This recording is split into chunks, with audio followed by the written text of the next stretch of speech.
3ចំណុចដែលយើងគួរតែដឹងអំពី Telegram ទី1បងប្អូនធ្លាប់ឃើញទ្រាំទេនៅពេលដែលគេ add ចូលទៅក្នុង group ឬក៏ channel ណាមួយដោយមិនដឹងខ្លួនអញ្ចឹងយើងចូលទៅក្នុង Telegram ដើម្បីបិទកុំឲ្យគេ add ចូលទៅក្នុង group ណាមួយបានទៀតយើងចុចកន្លែង tray 3នេះមកបន្ទាប់មកចូល setting បន្ទាប់មកទៀតចូល private and security ហើយយើងអូសមកក្រោមបន្តិចមកយើងឃើញពាក្យថា invite ចុចកន្លែង invite នឹងមកបន្ទាប់មកទៀតបងប្អូនជ្រើសរើសយកពាក្យ nobody នឹងមក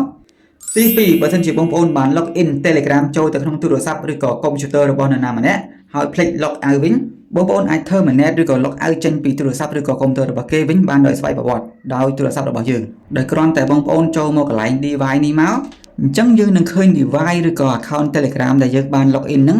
វានៅជាប់នៅនឹងទាំងអស់អញ្ចឹងយើងគ្រាន់តែជ្រើសរើស account មួយណាដែលយើងចង់ terminate ឬក៏ log out ទៅ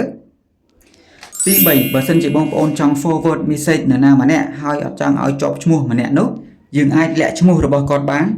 ឧទាហរណ៍ថាខ្ញុំចង់ forward message របស់នរណាម្នាក់ហើយបងប្អូនចុចកន្លែងនេះដើម្បី forward ទៅនរណាម្នាក់ទៀតបន្ទាប់មកវាចេញមកដូចនេះអញ្ចឹងបងប្អូនចុចកន្លែងហ្នឹងមកហើយចុចលើពាក្យថា hi sender name ហើយចុចលើពាក្យ apply change មកជាការស្រេច